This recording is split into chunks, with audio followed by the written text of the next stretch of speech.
अब वो अवसर जब दिल्ली में 500वां झंडा, जी हां, उसका आरोहण माननीय मुख्यमंत्री के करकमलों से हो रहा है। बटन दबाकर आदरणीय मुख्यमंत्री महोदय इस ध्वज की शिखर यात्रा को गति देंगे और देखिए धीरे धीरे हमारा तिरंगा अपनी ऊंचाई की ओर, हम सबके दिल में यही है कि हमारा तिरंगा सदा सर्वदा ऊंचा ऊंचा और सदा अंबर में ऊंचा लहराता रहे। आदरणीय मुख्यमंत्री महोदय ने अभी बटन दबाकर तिरंगे की इस गरिमामयी यात्रा को प्रारंभ किया है। होमगार्ड के साथी अपने संगीत के साथ ध्वज को इस ऊंचाई की यात्रा प्रारंभ करने में उसकी गरिमा और तिरंगे की शान को बनाने के लिए साथ दे रहे हैं। तिरंगा हमारी शान है, ये हम सब का अभिमान है। मैं तिरंगे का गौरव गान करता हूं, सबके दिलों में तिरंगा लहराकर उसका सम्मान करता हूं। एक बार जोरदार आप भी अपना तिरंगा हवा में लहराएं। आदरणीय मुख्यमंत्री महोदय और उप मुख्यमंत्री महोदय हाथ हिलाकर आप सबका अभिवादन और अभिनंदन कर रहे हैं। आज का ये बहुत ही स्वर्णिम तिरंगामय अवसर जब दिल्ली में 500वां ध्वज आरोहित हो रहा है और अब से कुछ ही मिनटों में ये ध्वज अपनी आज की शिखर यात्रा संपूर्ण करेगा और हम सबका आशा, हम सबकी सम्मान इसके साथ जुड़ा होगा। जोरदार तालियां एक बार बजें। एक बड़ा काम, 500 झंडे और पूरी दिल्ली में ये लगने का काम आज संपन्न हो रहा है इस ध्वज के आरोहण के बाद। साथ ही ध्वज की ओर भी देखते रहिए, ऊंची यात्रा करता हुआ हमारा तिरंगा। और आदरणीय उप मुख्यमंत्री महोदय हमेशा यही कहते हैं कि यही दुआ और वंदन हो, मेरे भारत का चहुं ओर अभिनंदन हो। इन्हीं शब्दों के साथ मैं आदरणीय उप मुख्यमंत्री महोदय को आज के इस अवसर पर हम सबको संबोधित करने के लिए आमंत्रित करता हूं। एक बार जोरदार तालियों से आप सर का अभिनंदन करें। बहुत बहुत धन्यवाद। भारत माता की, ऊपर पीछे, भारत माता की। आज पूर्वी दिल्ली के लिए बड़ा सौभाग्य का दिन है, हम सब इस क्षेत्र के वासियों के लिए, कि माननीय मुख्यमंत्री जी दिल्ली में दिल्ली सरकार द्वारा आजादी की 75वीं सालगिरह के अवसर पर जो 500 तिरंगे आसमान की ऊंचाइयों में लहराने जाने का कार्यक्रम शुरू हुआ, उसका 500वां तिरंगा आज मुख्यमंत्री जी के करकमलों से हमारे पटपड़गंज विधानसभा में इस दिल्ली में लहराया जा रहा है। मयूर विहार के लिए, हम सब के लिए ये बहुत सौभाग्य का दिन है। मैं माननीय मुख्यमंत्री जी का और विशेषकर उन इंजीनियर्स का, उन तमाम लेबरर्स, कॉन्ट्रैक्टर्स का जिन्होंने पूरी दिल्ली में 500 तिरंगे लहराने का ये सपना साकार किया और आज उसका 500वां तिरंगा मुख्यमंत्री जी ने अभी बटन दबाकर उसे आसमान की ऊंचाइयों की ओर रवाना किया है। उसको, उस सपने को साकार करने के लिए सभी इंजीनियर्स का, सभी कॉन्ट्रैक्टर्स, लेबरर्स, सबका बहुत बहुत तहे दिल से शुक्रिया करता हूं। जिस समय ये तिरंगा आसमान की ऊंचाइयों में बढ़ रहा है, उस समय मैं कहना चाहता हूं कि माननीय मुख्यमंत्री जी के नेतृत्व में आप सबकी चुनी हुई अरविंद केजरीवाल जी की सरकार दिल्ली में दिन रात ऐसे काम कर रही है जिससे इस तिरंगे की आन बान शान और बढ़ती है। वो चाहे स्कूलों का काम हो, अस्पतालों का काम हो, जीरो बिजली के बिल का काम हो, पब्लिक ट्रांसपोर्ट का काम हो, एक्सीडेंट में घायल लोगों को मुफ्त इलाज का काम हो, मुफ्त पानी का काम हो, जितने भी निर्णय माननीय मुख्यमंत्री जी ने लिए हैं और बच्चों को अच्छे से पढ़ा पढ़ा के जो दुनिया भर में नाम कमाने के लिए भेजा है, उस सब से इस तिरंगे की आन बान शान और बढ़ती है। आज आजादी की 75वीं सालगिरह के अवसर पर हम जश्न मना रहे हैं कि हर हाथ में तिरंगा। मुख्यमंत्री जी ने आदेश दिया है कि 14 तारीख को आजादी की सालगिरह की पूर्व संध्या पर 76वीं साल 75 पूरे होने के अवसर पर, आजादी की सालगिरह की पूर्व संध्या पर हम सब शाम को 5 बजे हर हाथ में तिरंगा लेकर राष्ट्रगान गाएंगे। ये मुख्यमंत्री जी का निर्देश है, मुख्यमंत्री जी का योजना है, उनका सपना है। आज हर हाथ तिरंगा के साथ साथ हम एक और सपना पूरा कर रहे हैं जो मुख्यमंत्री जी ने हमें आदेश दिया था कि दिल्ली में सिर्फ हर हाथ तिरंगा नहीं, दिल्ली का कोई भी आदमी या दिल्ली में आया हुआ कोई भी आदमी कहीं भी जाए, उसकी हर निगाह में तिरंगा होना चाहिए, हर नजर में तिरंगा होना चाहिए। तो आज पीडब्ल्यूडी के सौजन्य से, इंजीनियर्स के सौजन्य से दिल्ली में हर तरफ तिरंगा हो गया है, हर ओर तिरंगा, हर निगाह में तिरंगा हो गया है। ये वही तिरंगा है जिसको आसमान में लहराता देखकर हम सबके नसों में खून की रफ्तार बढ़ जाती है। ये वही तिरंगा है, अगर लाल किले पर लहराता हुआ दिखे या राजपथ पर लहराता हुआ दिखे, चाहे टाइगर हिल्स की चोटियों पर दुश्मन को ललकारते हुए फौजी के बेटे के हाथ में लहराता हुआ दिखे, या फिर राकेश शर्मा आसमान में जाए चांद में और वहां लहराता हुआ दिखे, चाहे बर्मिंघम के खेलों में रवि दहिया, बजरंग पुनिया और पीवी संधू जैसे हमारे बेटे बेटियों के हाथ में लहराता हुआ दिखे, या फिर गणतंत्र दिवस के मौके पर हमारे फाइटर प्लेन्स जब आसमान में उड़ते हैं तो तिरंगा बनाते हुए दिखें। जहां भी जैसे भी हम इस तिरंगे को फहराते हुए देखते हैं, हमारे अंदर की देशभक्ति फहराने लगती है। ये तिरंगा आज हमारी आन बान शान है। 75 साल की आजादी का इतिहास, ये हमारे तिरंगे का इतिहास है। आजादी की लड़ाई के इतिहास में भी इस स्वरूप में तो नहीं, लेकिन हमारे तिरंगे झंडे ने हमारे हमेशा मनोबल को बढ़ा के रखा। वो तिरंगा ही था, इस रूप में नहीं था, लेकिन वो तिरंगा ही था जिसे कभी मैडम भीकाजी कामा के हाथों से बर्लिन में फहराया गया तो सारी दुनिया में भारत की आजादी का माहौल बना। ये तिरंगा ही था जिसे कभी रावी के तट पर नेहरू जी ने फहराया तो उसके नीचे पूर्ण स्वराज का संकल्प पैदा हुआ। आज भी इसी तिरंगे में लिपटकर एक शहीद का पार्थिव शरीर उसके गांव में, कस्बे में पहुंचता है तो सारा आसमान भारत माता की जय के नारों से गुंजायमान हो जाता है। एक शहीद का शव तिरंगे में लिपटकर एक सैनिक की शहादत उच्च बलिदान में बदल जाती है। आइए इस गौरव में झंडे को, इस गौरव में तिरंगे को एक गौरव में सलाम करते हैं। सबकी तरफ से इसको एक गौरव में सलाम करते हैं और संकल्प लेते हैं कि हमने आज ये तिरंगा फहराया है। हम अपने मन से, अपने वचन से, अपनी वाणी से, अपने कर्मों से कोई ऐसा काम नहीं करेंगे कि इस तिरंगे की आन बान शान झुके। इस तिरंगे को झुकने नहीं देंगे। विजय विश्वजित तिरंगा प्यारा, झंडा ऊंचा रहे हमारा। भारत माता की जय हिंद, जय हिंद। बहुत बहुत धन्यवाद।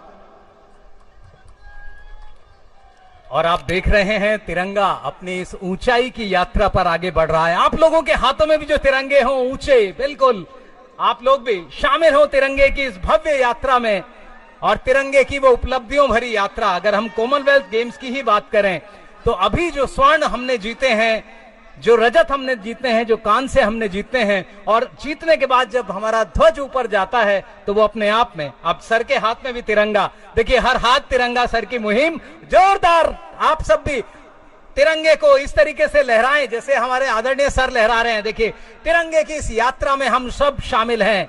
हम सब तिरंगा, आन मान और शान का प्रतीक तिरंगा, हम सबके दिलों में आजादी और हम सबके दिलों को आजाद रखने की कहानी सुनाता तिरंगा, हमारे देश की अब तक की उपलब्धियों के बारे में बताता तिरंगा। ये हम सब का तिरंगा है। जी हां, अभिनंदन अभिनंदन उन शहीदों का जिनके कारण आज हम स्वतंत्र भारत में निर्भीकता पूर्वक सांस ले पा रहे हैं। आप सब अपने स्थान पर राष्ट्रगान के लिए खड़े हो जाएं। सभी लोग राष्ट्रगान के सम्मान में अपने स्थान पर हिलेंगे नहीं।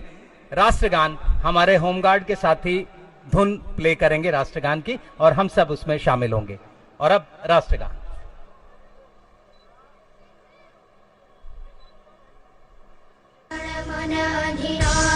जय हे भारत भाग्य विधाता, पंजाब सिंध गुजरात मराठा द्राविड़ उत्कल बंग, विंध्य हिमाचल यमुना गंगा, उज्ज्वल जलधि तरंग।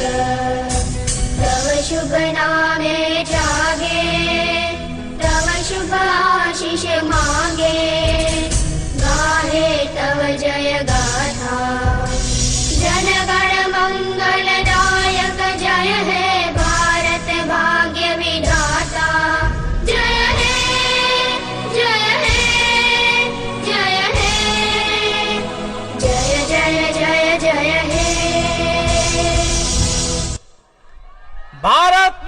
की, भारत माता की, भारत माता की। तन समर्पित, मन समर्पित और सब ये धन समर्पित, देश मेरे दूं तुझे क्या, और यह जीवन समर्पित। इन शब्दों के साथ आज मैं आमंत्रित कर रहा हूं आदरणीय मुख्यमंत्री महोदय को उनके संबोधन के लिए। आप सबसे अनुरोध, आप अपना स्थान ग्रहण करें। जोरदार तालियों से आप स्वागत करें सर।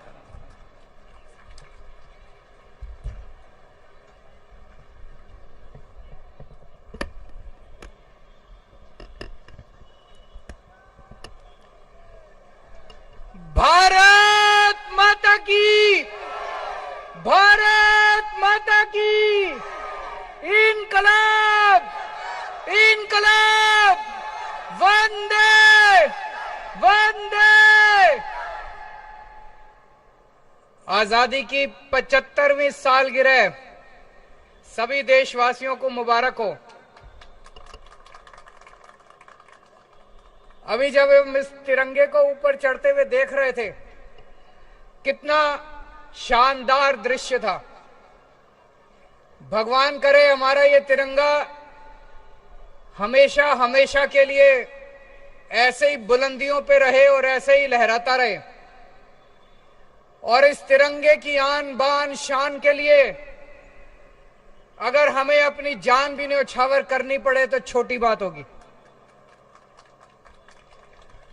1 साल पहले हम लोगों ने प्रण लिया था कि दिल्ली के अंदर इतने तिरंगे लगाएंगे, इतने तिरंगे लगाएंगे कि अगर कोई दिल्ली वासी अपने घर से बाहर निकलेगा, सब्जी लेने निकलेगा, दूध लेने निकलेगा, दफ्तर के लिए निकलेगा, तो उसका कहीं ना कहीं एक तिरंगा जरूर दिखाई देना चाहिए। और जब तिरंगा दिखाई देता है, अभी क्या शानदार दृश्य नजर आ रहा है चारों तरफ। उधर पुल पे इतने लोग खड़े हैं तिरंगे ही तिरंगे लेके, उधर सामने पुल के नीचे लोग खड़े हैं तिरंगे ही तिरंगे लेके, सामने लोग खड़े हैं। क्या शानदार दृश्य। हमारा मकसद था कि लोग जब अपने घर से बाहर निकले, दिन में कम से कम 3 या 4 बार उनको तिरंगे के दर्शन हो जाएं। जब हम तिरंगा देखते हैं तो अंदर दिल में धक धक होती है, देशभक्ति जागती है, देश के लिए कुछ कर गुजरने की इच्छा जागती है। आदमी कुछ गलत काम कर भी रहा हो तो एक बार हिचक जाता है, यार देश के लिए मेरे को ये नहीं करना चाहिए। इस भावना से हमने शुरू किया और मुझे बड़ी खुशी है कि आज 500 तिरंगे पूरी दिल्ली में लग के तैयार हो चुके हैं। आज ये 500वां तिरंगा ऊपर गया है और पूरी दिल्ली के अंदर कोने कोने में अब जगह जगह तिरंगे लग चुके हैं। आज 75वीं वर्षगांठ के अवसर पे हमें एक प्रण और लेना है कि हम अपने देश को, भारत देश को दुनिया का नंबर 1 देश बना के रहेंगे। बनाना है कि नहीं बनाना है? हमें अपने भारत देश को दुनिया का नंबर 1 देश बनाना है। 75 साल में कई ऐसे देश हैं जो हमारे बाद आजाद हुए लेकिन हमसे आगे निकल गए। कई ऐसे देश हैं जो द्वितीय विश्व युद्ध में ध्वस्त हो गए, जापान, जर्मनी, खत्म हो गए थे देश, हमसे आगे निकल गए। क्यों भाई? हमारे में क्या कमी है? सब कुछ है। दुनिया के सबसे इंटेलिजेंट लोग भारत में रहते हैं, सबसे इंटेलिजेंट। सर्वे करा के देख लो, मैं बड़ी जिम्मेदारी के साथ कह रहा हूं, दुनिया के सबसे इंटेलिजेंट लोग भारत में रहते हैं, सबसे मेहनती लोग भारत में रहते हैं। फिर हम पीछे क्यों रह गए? इसलिए इस 75वीं वर्षगांठ के अवसर पे हम सब लोगों को प्रण लेना है, जो भी करना पड़े हम अपने देश को आगे बढ़ाएंगे। कैसे बढ़ेगा देश आगे? हमारे देश के अंदर आज इतने बच्चे हैं, इतने सारे बच्चे हैं, उनको अच्छी शिक्षा नहीं मिलती। क्यों? गरीबों के बच्चे हैं। पूरे देश के अंदर कई ऐसे सरकारी स्कूल हैं जिनका बेड़ा गर्क है। कई ऐसे सरकारी स्कूल हैं जो बिल्कुल खंडर बने पड़े हैं। दिल्ली में भी पहले यही हाल था। दिल्ली में हमने सरकारी स्कूल अच्छे कर दिए, शानदार कर दिए। तो दिल्ली में हो सकता है तो पूरे देश में भी हो सकता है। आज हमें प्रण लेना है कि हमें ऐसी व्यवस्था देश के अंदर कायम करनी पड़ेगी कि एक एक बच्चे को, इस देश के अंदर पैदा होने वाले एक एक बच्चे को, चाहे वो गरीब का बच्चा हो चाहे अमीर का बच्चा हो, एक एक बच्चे को अच्छी से अच्छी शानदार शिक्षा मिलनी चाहिए। आज 75वीं वर्षगांठ के अवसर पे हमें प्रण लेना है कि हमारे देश के एक एक इंसान को, एक एक भारतवासी को अच्छे से अच्छा इलाज मिलना चाहिए। आज सरकारी अस्पताल में जाते हैं, दिल्ली के तो सरकारी अस्पताल हमने बहुत अच्छे कर दिए, बाकी देश भर में सरकारी डिस्पेंसरी हैं, सरकारी अस्पताल हैं, उनमें इलाज के नाम पे कुछ नहीं मिलता। हमें ऐसी व्यवस्था कायम करनी है कि देश के हर गरीब को या अमीर को अच्छे से अच्छा इलाज मिलना चाहिए। आज इतने लोग बेरोजगार घूम रहे हैं, बेरोजगारी बढ़ती जा रही है। जब तक हम अपने हर युवा की एनर्जी का इस्तेमाल नहीं करेंगे, हर युवा को अच्छा रोजगार नहीं दिला पाएंगे, तब तक देश आगे नहीं बढ़ सकता। आज 75वीं वर्षगांठ के अवसर पे हमें ये सारे प्रण लेने हैं। लेकिन मेरे को दुख होता है, कुछ लोग आजकल कह रहे हैं कि ये गरीबों को जो कुछ फ्री शिक्षा मिल रही है ये बंद होनी चाहिए। मैं सोच रहा था, एक बेचारा रिक्शे वाला, एक बेचारा मजदूर, एक बेचारा ड्राइवर, एक गरीब आदमी, वो बेचारा इतना भी नहीं कमा पाता कि 2 टाइम की रोटी खा ले। अगर हमने सरकारी स्कूल बंद कर दिए देश में, अगर हमने सरकारी स्कूलों में भी फीस लगा दी, कह रहे हैं गरीबों को फ्री भी, मेरे को तो ये समझ नहीं आता ये फ्री भी होती क्या है। अंग्रेजी में बोलते हैं फ्री भी, कहते हैं फ्री की रेवड़ी, कहते हैं ये नहीं मिलनी चाहिए। गरीबों को फ्री शिक्षा नहीं मिलनी चाहिए, या तो सरकारी स्कूल बंद कर दिए जाएं और या फिर सरकारी स्कूलों में फीस लगा दी जाए। फिर गरीब बच्चे कहां जाएंगे अगर सरकारी स्कूलों में फीस लगा दोगे तो? गरीब बच्चे कहां जाएंगे अगर सरकारी स्कूल बंद कर दोगे तो? वैसे ही हमारे देश के अंदर गरीबों के बच्चों को ठीक से शिक्षा नहीं मिलती। अगर सरकारी स्कूल भी बंद कर दिए, हमारे देश में 70 से 80% बच्चे अनपढ़ रह जाएंगे। ये बिल्कुल नहीं होना चाहिए।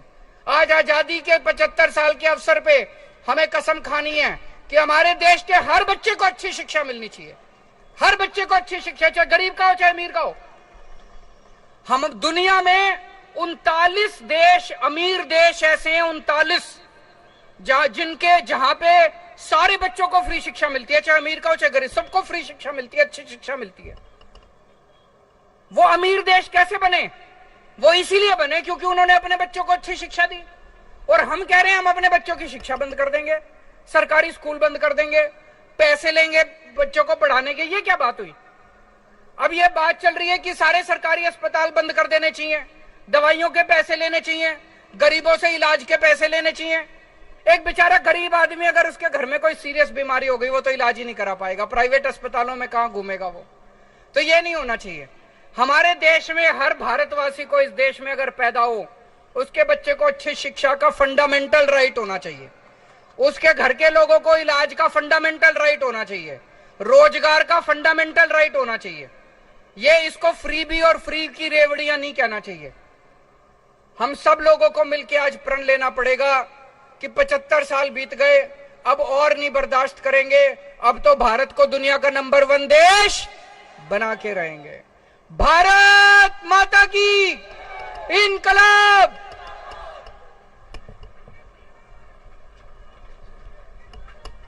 बहुत बहुत धन्यवाद।